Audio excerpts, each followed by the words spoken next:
Diane, hi, how are you? Good, thank you. How are you? Excellent, excellent. So are you ready for the interview? Sure. Okay, let's just start. Okay, so hello, welcome to the Public Voice Salon. We are an open dialogue on culture and ideas with a special focus on education. And so we are so delighted today to be welcoming Diane Ravitch, who is clearly one of the leading, maybe the leading educational historian in our country. And Diane wrote this amazing book, The Life and Death of the Great American School System. I'll hold it up right there. And I honestly, Diane, I can't thank you enough for this book. Having taught myself for 25 years, this has given me a lens to look at the system and see, what has gone wrong, especially over the past, 17 years since No Child Left Behind? Yes, it started in January of 2002. Yeah. So, where do you think we're at now in terms of education? Yeah. The sad thing is that what No Child Left Behind began is not ended. We're still in the grip of a way of looking at education as something that can be quantified, measured, turned into data, sliced and diced, and that everyone can get a label. They can be praised for high scores, stigmatized for low scores, and all of this is dependent on standardized testing. And it also includes the idea that teachers won't do their best unless they're given bonuses, and if the kids get low scores, it's the teacher's fault, and the teacher should be punished or fired. So again, basing what happens on incentives and punishments, and this is a very antique way of thinking about motivation. I think that the biggest problem we have right now is not one specific policy so much as it is a mindset that locks us into those policies of measure and punish and reward and treat education as a consumer good that can be doled out or withheld or given in slices. Would you say, Diane, that is actually taking a business model, from the corporate world and trying to apply that to education, which is a completely different field? Well, yeah, it is. It's a mindset that, first of all, is behaviorist, and it's a way of looking at psychology or how people respond by looking solely at incentives and punishments, and that thinking that children, if threatened, will work harder, if tested more frequently, will get higher test scores, and that teachers are merely creatures of behaviorism who need to be incentivized or punished in order to do their best. All of this thinking comes from the early 20th century. There's nothing new or innovative about it. I think that even the best businesses today don't treat their employees that way. They understand that people need to take joy in their work, and they try to make their workplaces have a good climate where people actually want to be there. Yes. And it's interesting. You also write in your book how a lot of this came out of School District 2 in New York. And part of my career in education, I taught at a school in Chinatown, which was a New Visions school or affiliated with that at the time. But I got out of education in terms of at the public school level. I taught in 3 high schools in New York. I started in Park East in East Harlem. Then I taught at Martin Luther King. Then I taught at Cascades in the Lower East Side, Chinatown. And, it seemed to be getting worse and worse. And it's only now that I'm reading your book, I'm like, oh my gosh, I got out just in time, I stayed in education, but at the college level, teaching, in universities, community colleges, where I also can kind of see the damage done, where my students come to my classes in writing, let's say, and they hate to read and write. And I'm like, well, why is that? And it turns out from just talking to them that, they didn't have such great experiences in school when it came to reading and writing. As a nation, we've had federal policies that have really incentivized the worst kind of behavior and have created rewards and punishments that distort the meaning of education. There is very little, I guess there's a lot of personal desire to find joy in learning, but that's not what the policy, federal and state policy, is about. It's about really crushing the joy of learning.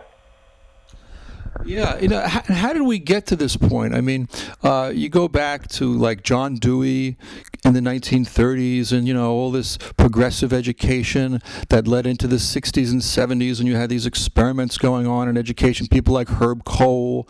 One of the guests on our show we welcomed was Ira Shore, who actually said to say hello to you. He was... One of the readers of my blog, and I often get wonderful comments from Ira Shore. Oh, yeah. Ira's wonderful. He was very good friends close with Paulo Freire. And all those ideas that were percolating, they seemed to, start to go away. Why did they go away? Who made those ideas go away? Well, I would guess that most people would point to the beginning years of the Reagan administration, and particularly to a report called The Nation at Risk. And A Nation at Risk didn't come out of nowhere, so you can... If you look at it historically, you'd probably go back before that, and that was a belief that everything that's important should be measured.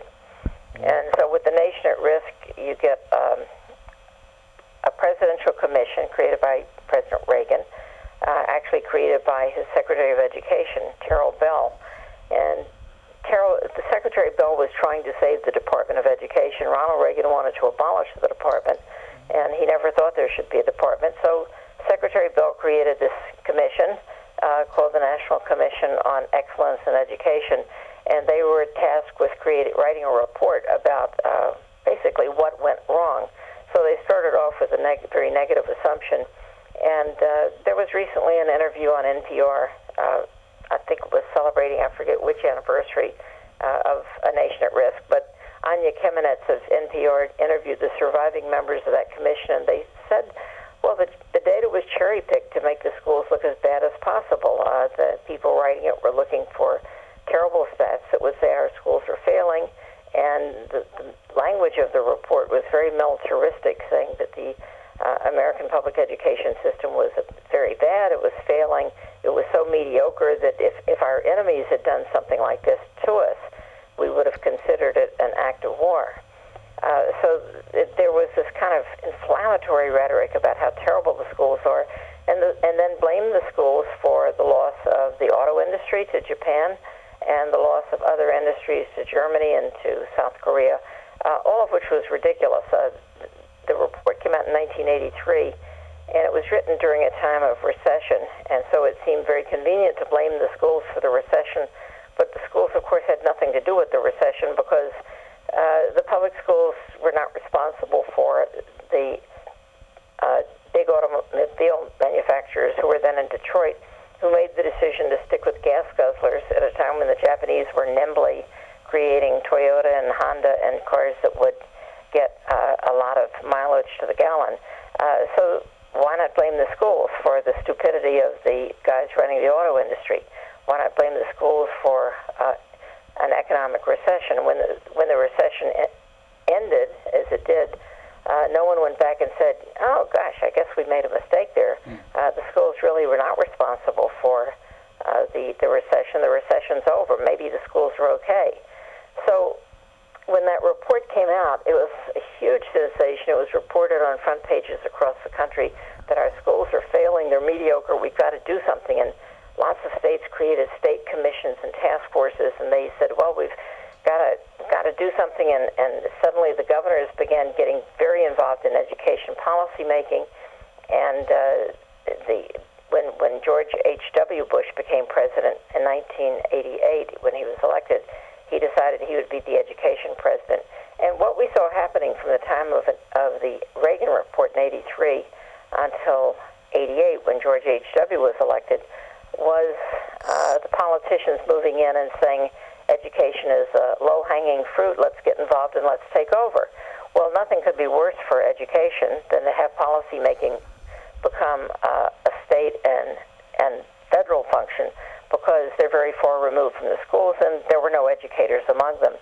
So the first thing they thought must happen is there had to be testing. There had to be testing, there had to be standards, there had to be accountability. And these were like the magic words that captivated the governors. And Governor Clinton of Arkansas was very involved. Richard Riley, who became Bill Clinton's Secretary of Education, was then the governor of South Carolina. He was very involved. And so there was this consensus amongst the politicians that the schools were really bad, and the only thing that could fix them would be to set standards, have tests, and then have accountability, and by which they meant punishment for people who are accountable. And that was the late 80s, and then let's say the Bush administration, the first Bush administration, which I was part of, was pushing standards, but there was no federal authority for it at that time. And then when George W. Bush was elected, he came up with the idea of No Child Left Behind. And that became federal legislation. He signed it into law January 8, 2002, mandating that every child from 3rd grade through 8th grade had to take tests once a year.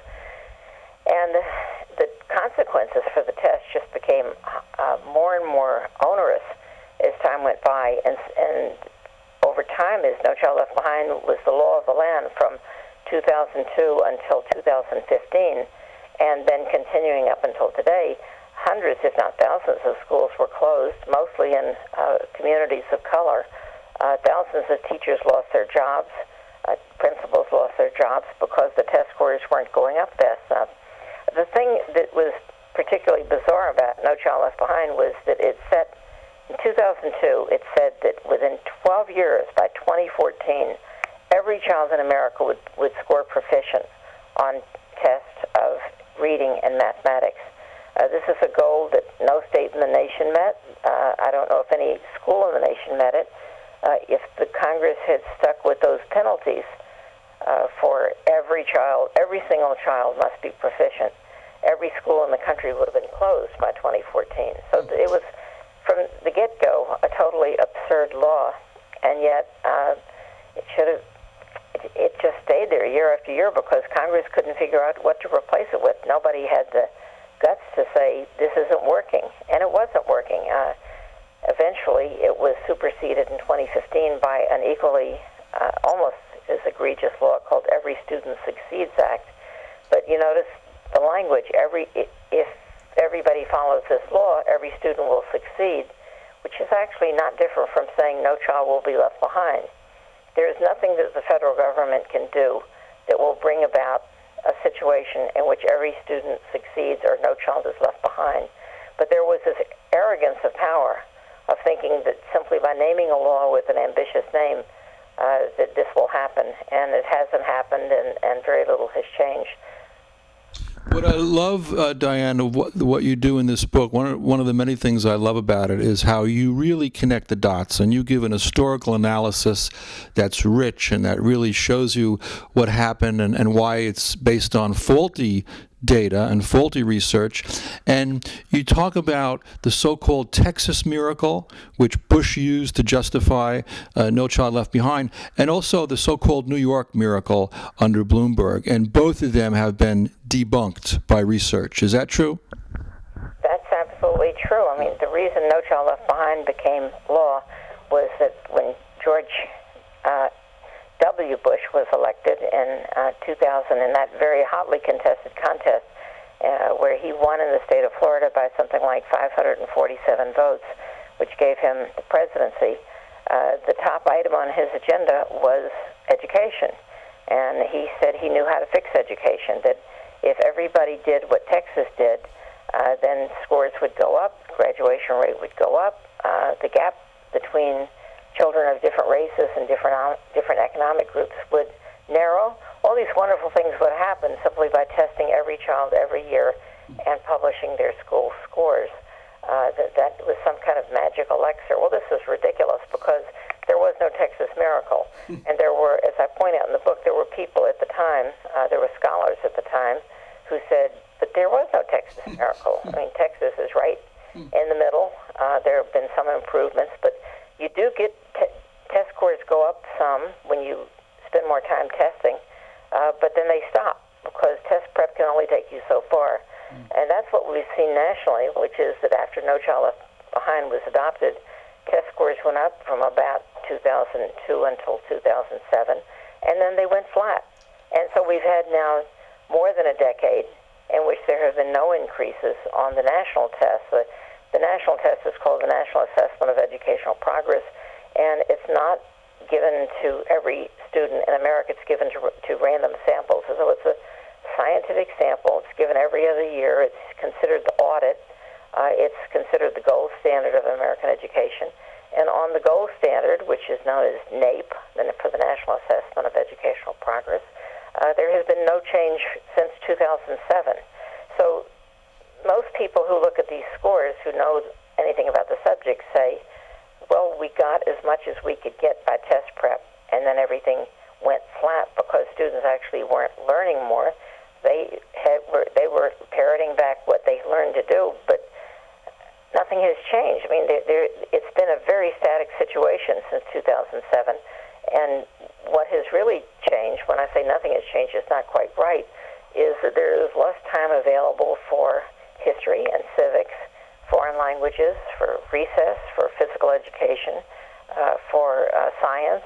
Lots of things that matter a lot are being cast aside because the test scores are everything. And the fundamental rule in testing is there's something called Campbell's Law.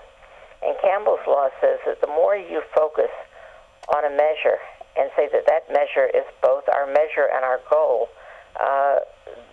the more you corrupt the process, the very thing you're trying to measure. So you corrupt education by making the measure the goal. And Campbell's Law holds true for No Child Left Behind and also for everything that's followed, which is that we have made such a fetish of testing that the testing is no longer of any value. And the typical legislature responds to flat scores by saying, we have to make the test harder. Well, to me, that's like saying if you can't clear if you have a running race and you can't jump over a 3-foot hurdle, raise it to 4 feet, raise it to 5 feet, raise it to 6 feet. That doesn't make kids smarter. By making the test harder, you just raise the number of kids who are going to fail the test. So let's take a look at this also as in terms of a crisis in thinking, in terms of a dumbing down in America, where we now have a president of the United States who doesn't read, who maybe our most ignorant president, certainly by many standards, a bully, who's modeling also a kind of corporate behavior when you think about it. Trump was a business major. Trump is our second business major president. The first business major president was George W. Bush. So are we seeing a kind of a dumbing down that's being foisted upon our society? Could it be? Could it be this lack of ability to think critically is leading to an erosion in our democracy? There was a Atlantic magazine headline a couple of months ago that said, "Is democracy dying?" Okay, so let's start to connect those dots. And do you think I'm being an alarmist here in saying this, or does this make any sense? Well, it makes sense, but I'm always wary of blaming the schools for Donald Trump. Okay.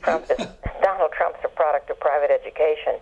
And he had, first of all, his family sent him to a private school in New York, and apparently he was not doing well or misbehaving, and then they sent him to a military school. And back at the time he was into military school, that was considered what you do with a recalcitrant, impossible, difficult child. If the teachers couldn't handle a boy in particular, if he was unwilling to do his work and unwilling to apply himself, you sent him to military school, and that's what they did with Donald Trump. So he went to military school and then somehow managed to get into Fordham, and from Fordham into Wharton. And I don't know, given all we know now about how malleable college admission standards are, I don't know how he got in there. I do know that from the testimony of Michael Cohen, that Trump was very worried that his test scores or his grades might leak out. So I'm assuming they're nothing to be proud of, even though he calls himself a stable genius. But I think that he may be a model of what happens to a very privileged, very spoiled young man who gets a private education where there are never any consequences for his behavior and where he never faces any genuine obstacles in his life. So I don't blame public education for Donald Trump. I guess you could say, well, what about all of his followers? I think that I grew up in the South in a time where there was still segregation, and I remember how much racism there was and how much really great ignorance. And so I've always wondered during my adult life, whatever happened to all those people who were absolutely intransigent, unwilling to learn, and quasi-literate.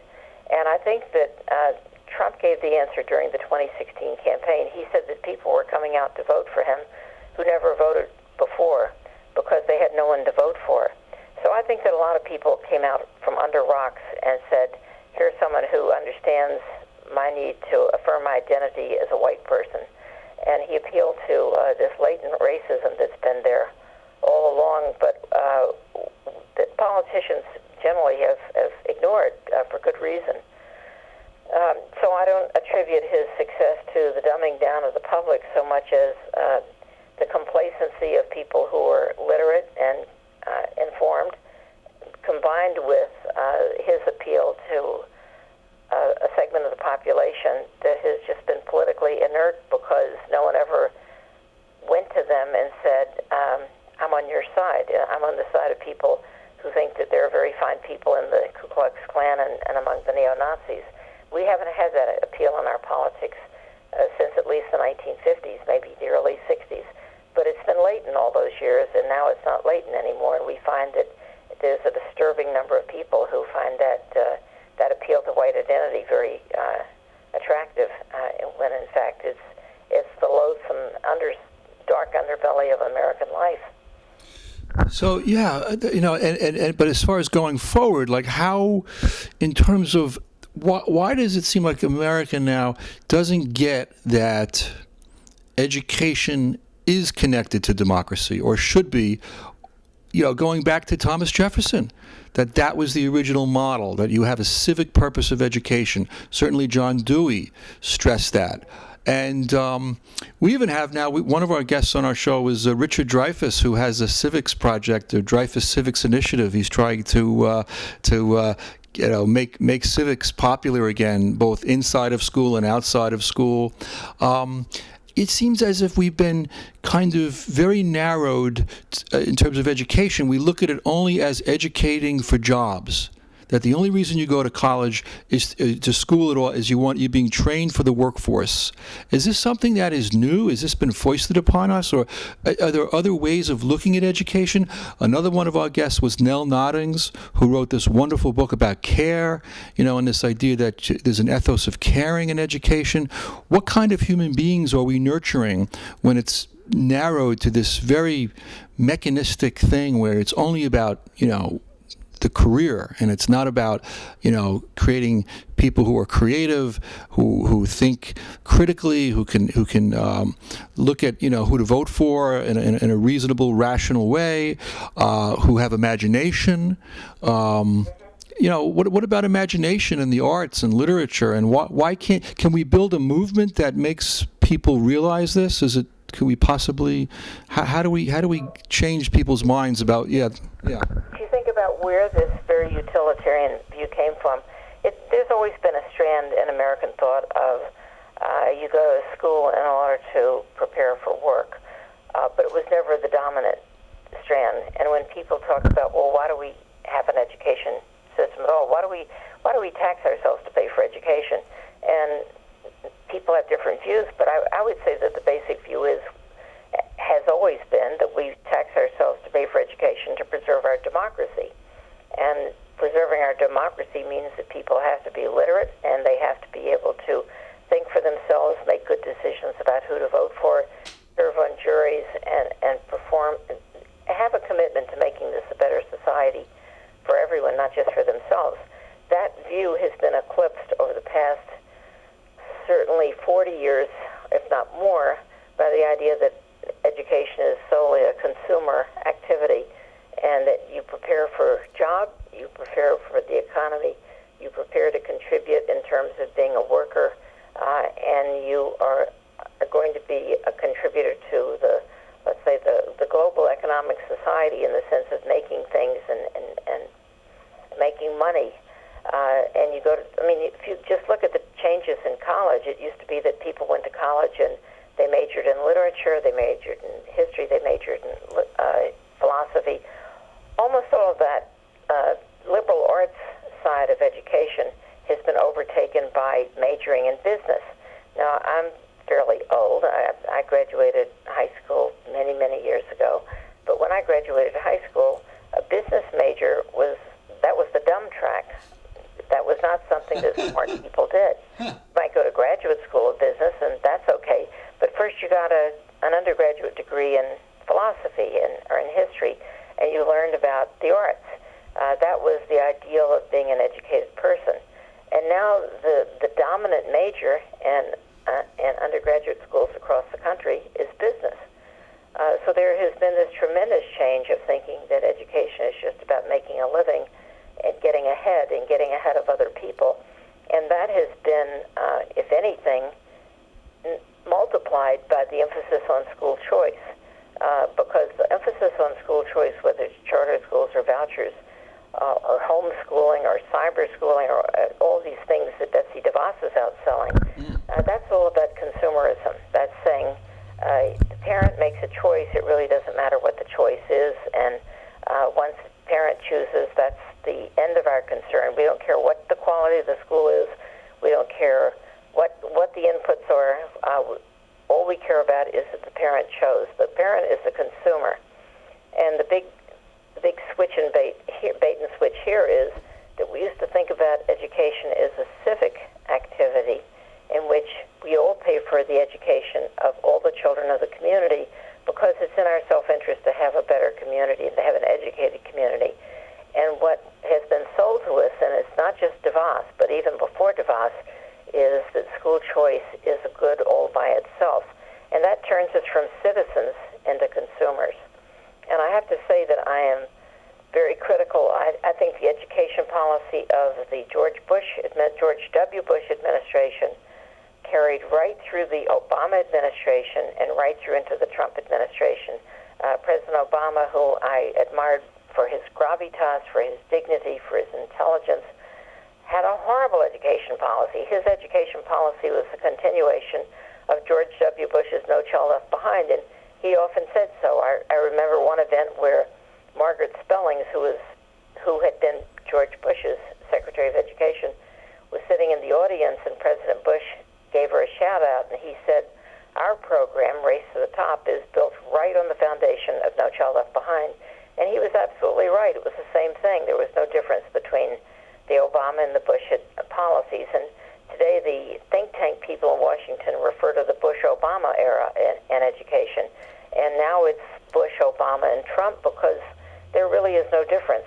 The only difference being that Obama didn't advocate for vouchers, and DeVos and Trump do advocate for vouchers. But they all share the same view about treating education as a consumer good. And now Arne Duncan is out on the lecture trail advocating for charters and breaking up the public education system.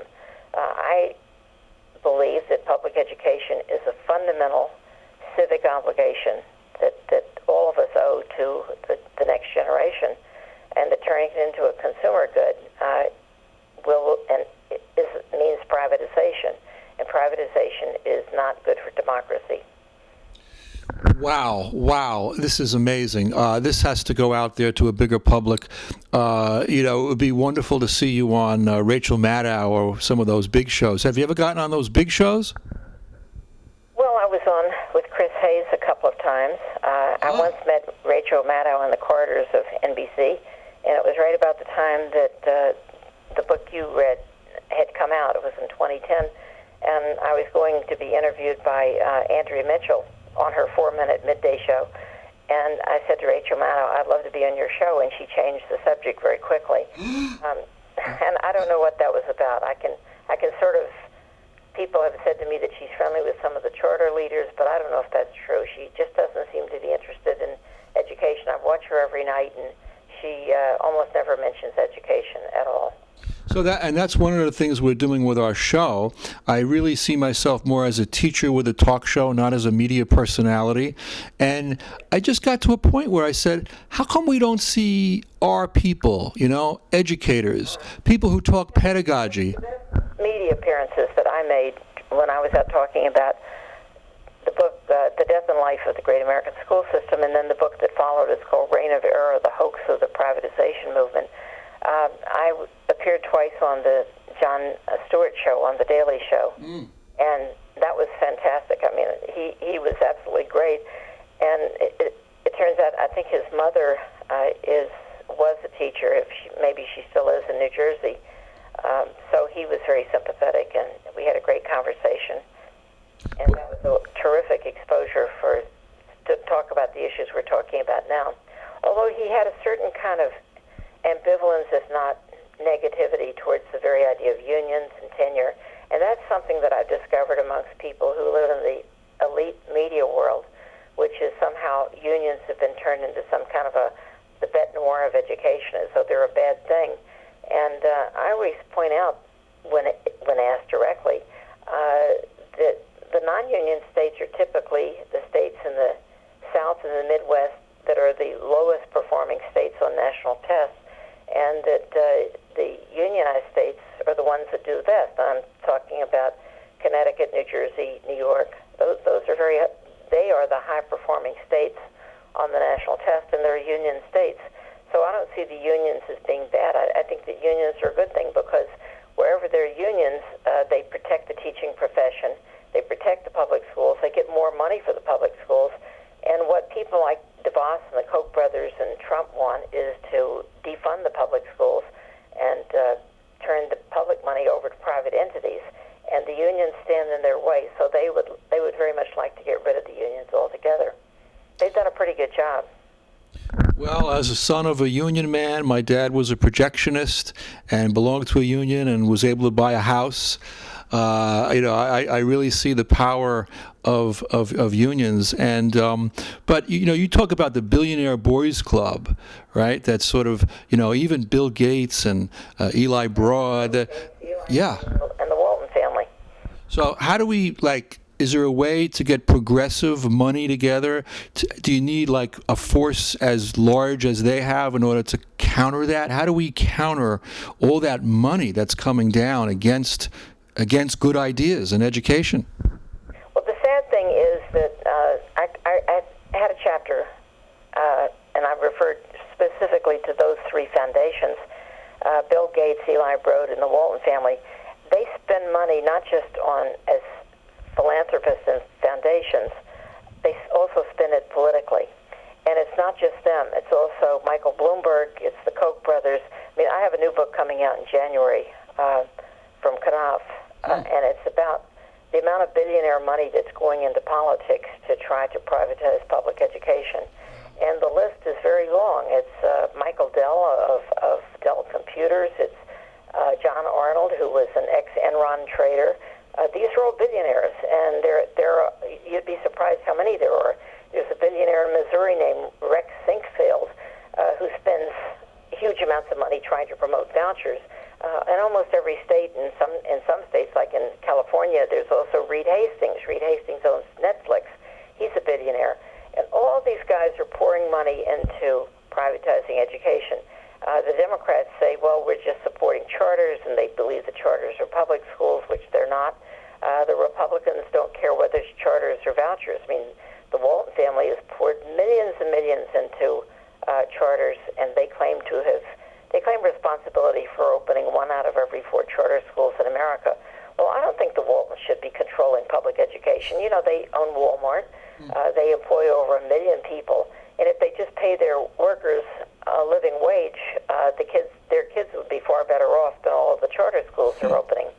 But the counterpoint to all that money is mobilization on the ground, because people can vote. And what I show in my forthcoming book is that when people get together and act, they can actually overcome the big money. And it's not easy to be sure. When you have a school board election and your local people can raise maybe $25,000, and then you have a candidate who comes in with $300,000, $400,000, $500,000 because Democrats for Education Reform has raised all this money, or not, they haven't raised it, they just send it in. They're all hedge fund managers.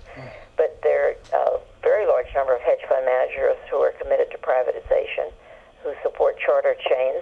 And the very idea of a charter chain is, frankly, is problematic for me, because I think about a public school is your community school. It's where you practice democracy. It's where you learn democracy. It's where you learn to get along with your neighbors or fight things out with your neighbors and figure out how you want education to proceed. And then you have a chain coming in like Walmart, and they're now your school. And the chain headquarters is not even in your state. It's somewhere else. That's not public education. That's privatization. So I look in my new book, for example, the state of Massachusetts, where all these billionaires got together and pumped in millions and millions of dollars to raise the cap on charter schools. And they said they wanted to open 12 new charter schools a year forever, opening anywhere in the state. And Massachusetts happens to be the highest performing state in the nation. And the teachers' unions really made this a huge issue, and they committed to spending. The Massachusetts Teachers Association taxed themselves $9 million. Other unions, they only had money from teachers, and they didn't actually have any out-of-state money. People were sending in contributions of $5 and $10, and the billionaires put together a kitty from a very small number of people, where they outspent the teachers and the parents by vast amounts, and the billionaires lost. They lost because people really liked their public schools in Massachusetts. They didn't want to see them turned over to charter chains and charter operators. So, democracy can beat plutocracy, but it takes organization. And this is why they want to get rid of the unions, because they're one of the major organizing forces. So this is really a battle that's being played out right now, and but in a way, can you see, like, in terms of hope? I always like to turn towards hope, and in terms of like Trump being really delegitimized, and so many factions of the society now are turning against Trump. We're waiting any day for this Mueller report to come down, and but you see the rise of the women's movement. You see all this rebellion against that authoritarianism. Why can't we, or how can we connect that resistance to an educational agenda? I mean, it would just seem very logical. Resistance, and again, the book that I've written is a book of hope, and it's a book about the resistance. And what I show is that the people who call themselves reformers are actually not reformers at all. They're just privatizers. They're privatizers and they're disruptors. And they try to break up communities, break up public education, and replace it with the privatization. They try to make people feel so desperate. And they make these gigantic promises. They say, if you just turn it over to a charter chain and put them in charge, then, everybody's scores will go up. There'll be no achievement gap between rich and poor. We'll wipe out poverty. We can do this. And then it turns out they've now been making these claims for well over 20 years, and none of their claims are true, and all their promises have failed. We now know that charters don't get better results than regular public schools, and they often get much worse results. And we also know that there's tremendous corruption and scandal in the charter world, because the charter lobby, the lobbyists have written many of the state laws. And so in some states, the law says if you're in a charter school, nepotism's okay. So in the state of Arizona, for example, nepotism is fine. Doesn't matter. You can have a board of a charter school made up of your family. Nobody cares. Conflict of interest is okay. You can give contracts to your family members or contracts to yourself. Set up one company to build the building, another company to own the real estate, pay yourself some exorbitant amount of rent from public funds. It doesn't matter. So we see this kind of thing happening in state after state, and my book is filled with examples of the collapse of charters, or the scandals and graft and embezzlement and corruption. And there's also been a consensus in the voucher research the kids who go to voucher schools actually do worse than kids who stay in public schools. And many of the kids who go to voucher schools return to the public schools because the voucher schools are not very good. And think about it, most states give less than the average amount of pupil spending to go to a religious school. And then what kind of a school are they going to? They're not going to Exeter. They're not going to some great private school because, first of all, the great private schools don't want voucher kids. But secondly, the voucher's only worth, in most states, it's worth $4,000 to $5,000, and the tuition in a good private school will be anywhere from $25,000 to $50,000. So all you can buy with that is access to a religious school where the teachers are not necessarily certified and not necessarily even college graduates.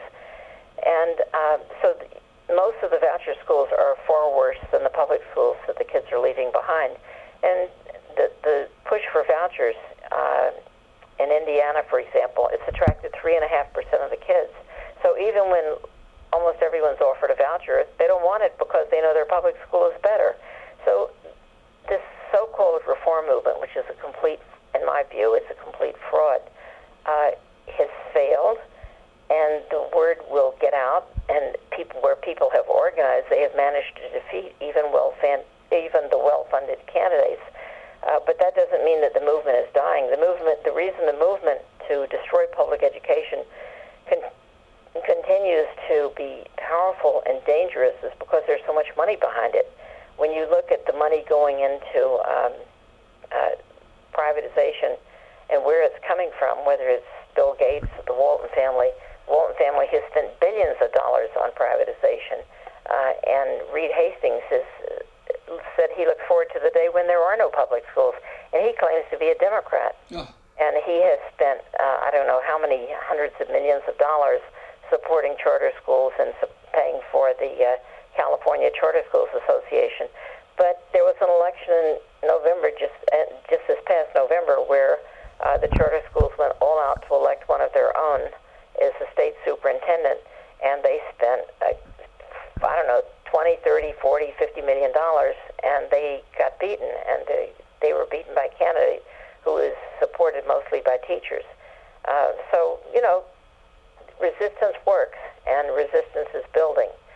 But I think the hardest thing is to break through into the mainstream media, because right now the mainstream media is so obsessed with just reporting on what Trump is doing and the latest outrageous thing that he's said and done, that it's very hard for anyone to pay attention to what's happening in education and this movement to destroy public education. But the movement is definitely happening. It's well-funded. It's failed in terms of improving education. It's had, now, if you want to start with the beginning of No Child Left Behind, it's had certainly 17 years. We've had more than a generation of kids going through. We've had the Common Core, which all kinds of promises were made about how it would raise test scores and do great things. Nothing happened as a result of the Common Core except for the opt-out movement, where parents said, I'm not going to let my children take the test because the tests have standards so high that they're designed to fail most kids. And I don't know what that accomplishes other than to delegitimate public schools, which is part of their goal. So in some way, you could say that this corporate charter movement is as duplicitous, okay, in a kind of snake oil salesman type of way, as is Donald Trump. Well, yes, it is, because you almost have to take everything they say and realize that they're saying the opposite. So when they say we want excellence for all, they don't really mean that, because they've never produced excellence for all. When they say the seats in our charters are high quality, how can a seat be high quality? I mean, they rely on having young, inexperienced teachers who come and go every couple of years. They are purposely non-union. More than 90% of charters are non-union, and that's the way they like it. And so the labor costs them less because they have so few experienced teachers. And the charter schools also welcome segregation. There are huge numbers of charters. They're more segregated than public schools, even in districts that are already segregated. There are large numbers of charters that are either all black or all white. In the state of North Carolina, just a few weeks ago, a school that around 1960, 69. It was created in the wake of the Brown decision as a white flight academy. It just turned into a charter school. Now, that school is 88% white, and it was intended to be a way to avoid desegregation. But now the parents don't have to pay $5,000 each to attend. It's all paid for by the state of North Carolina, because now they're eligible, by becoming a charter school, they become eligible for public funding. Wow. Now, I was reading your blog today, Diane, and I want to thank you so much for the work on your blog. It's tremendous. You're doing a lot of wonderful work there. And you mentioned that you went to a meeting in Jackson Heights, which I just love the way you describe, going to Jackson Heights with your grandson and, noticing all the diversity and the multicultural aspect of that community and how different that is than the Donald Trump's vision of America. And then you said you actually had a little sit-down with Alexandria Ocasio-Cortez. Do you think the future of this movement would lie in politicians like Alexandria? She's a wonderful young woman. I was very impressed with her. She's very warm. She's very unpretentious. It's hard not to be smitten by her because she's so genuine. I don't think she knows as much about education as I would like her to. I'd love to spend more time. I think actually she learned a lot from that meeting because she heard a lot of the advocates for what needs to happen in education. Less emphasis on testing, more emphasis on the things that we talked about before: critical thinking, imagination, creativity, enabling children to grow into the wonderful and unique person that they can be. I think she heard a lot. She took notes. She listened. But federal law is very commanding today. States don't have a choice about whether they test every child every year, and that's why in my talk in Jackson Heights, I made a big deal out of the importance of opting out, because the one thing that the federal law can't stop is a parent who says, "I'm not going to allow my child to be tested." And the states don't like it because they say we're required to have a 95% participation rate. And New York State most of the schools in New York State don't have a 95% participation rate because opt-out is very widespread. And for the last 3 or 4 years, 20% of the eligible kids have not taken the test. And there are schools in New York State where 70% don't take the test, 80% don't take the test. And the state has been trying to crack down on them, to punish them. But ultimately, it's kind of absurd to punish the school if the parents say, "We're not taking the test." So the ultimate power over children is in the hands of their parents. And their parents can stop this juggernaut. And, man, if this movement ever became widespread, you would see Congress take action. Wow. Now, I attended a meeting of the Village Independent Democrats last week, which is a club based in Greenwich Village that actually I've been a member of for about 15 years. And this was a club founded in 1957 to elect Adlai Stevenson for president, and it's still very much going strong. But for the first time, I noticed that now they actually have an education committee. So I'm just thinking in terms of that. Do you think maybe there's a way to shape education policy formation by educating about education to the politicians, maybe? Absolutely. Yeah. There are some politicians in New York State, or some, I would say, elected officials who really get it. I mean, when I was at the Jackson Heights meeting, I was tremendously impressed with the state senator from that area in Queens. Her name is Jessica Ramos. And she's a newly elected official. She's absolutely terrific. She's a parent, and she's very much involved in education issues. John Liu, who's the head of the New York City subcommittee of the Education Committee in the State Senate, very knowledgeable about education. And I just sent him a statement the other day of my thoughts about the renewal of mayoral control, which I hope that the legislature adds some checks and balances, because right now there are none. Robert Jackson, who's a state senator from Harlem, absolutely top-notch on education. He's been fighting for more education funding since the early 1990s. Now he's in the state Senate, and he can do something about it. So there are some really well-informed elected officials, and I would lean on them to get involved, because important to have the people who are making the policy know how it affects children and how it affects parents and how it affects the health and well-being of public education. And I think that if you allow the privateers and the profiteers to get a foothold in the public system, they will suck off as many dollars as they possibly can. Wow. Well, we're almost out of time, Diane, but I wanted to ask you, this is the 25th anniversary of my teaching profession.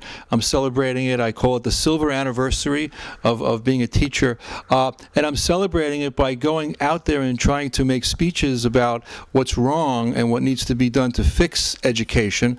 Maybe you could share something from your biography and how you developed into such an eloquent speaker and just a little advice. It's a little scary to go out there and talk about these things. It's almost like I'm speaking a foreign language to people who have been so trained to think of education solely in terms of training for work, Yeah. Well, I think for myself, I've been in this field for about 50 years, so it's taken a long time. And I've gone through a winding path because I began as a passionate defender of public education. I went through a period where I was conservative. I worked in the George H.W. Bush administration, and then I became aware that the things that I was advocating for weren't working and were, in fact, bad ideas. And so I made the book that you read, The Death and Life of the Great American School System, was my way of saying it was a mea culpa. I was wrong. And people find it astonishing to encounter anyone in public life who says, I was wrong. Apparently that's a very unusual thing to do. And I say I was wrong, and I have to try to make things right. And if we're going to survive as a decent society, we have to have a public education system that is good for everybody. And part of the public education system is, in many ways, a reflection of society. And because we have this tremendously large gap between the top and the bottom in income and in wealth, it's reflecting the unequal schools that we have. And I think that it should be the work of all people with any ideals to try to provide every child the kind of education that they would want for their own child. And at that meeting in Jackson Heights, I said that my goal would be if every child had the same kind of education that Bill Gates wants for his children. I'm sure his children do not take annual standardized tests. I'm sure that they have lots of arts programs and they have music programs and the opportunity to sing in the chorus and to act in plays and to study history and to write history papers and not to be graded by a test that has 4 possible answers, but rather to have an opportunity to use their minds and show what they can do and what they've learned. And also having small classes and experienced teachers. Those are the sine qua non of good education, and yet we pretend that we don't know it when we come to public education. So I think that first of all is setting out the ideal of what public education ought to be, and then fighting for that for everybody, not just for those who are fortunate enough to live in well-resourced districts. Well, Diane, thank you so much for spending time with us today. I'm going to repeat a quote now that I like to often say by Paulo Freire, who says we need to teach for a world in which it's easier to love. And in saying that, I welcome also my wife Claudia, who just came home from work, and she's now with me here today in my Hoboken apartment as we film this dialogue on the telephone with Diane Ravitch, a leading education historian in Brooklyn. Are you over in Brooklyn, Diane? Well, at the moment I'm in Long Island. Okay, all right. Long Island Sound, but I'm enjoying a few minutes away from Brooklyn, but that's where I live. I divide my time between Long Island and Brooklyn. But thank you so much for calling, and good luck with your work. Thank you so much, Diana. Congratulations on your silver anniversary. Thank you so much, and thank you for all the work you do. Thank you. Thank you. Bye-bye. Okay.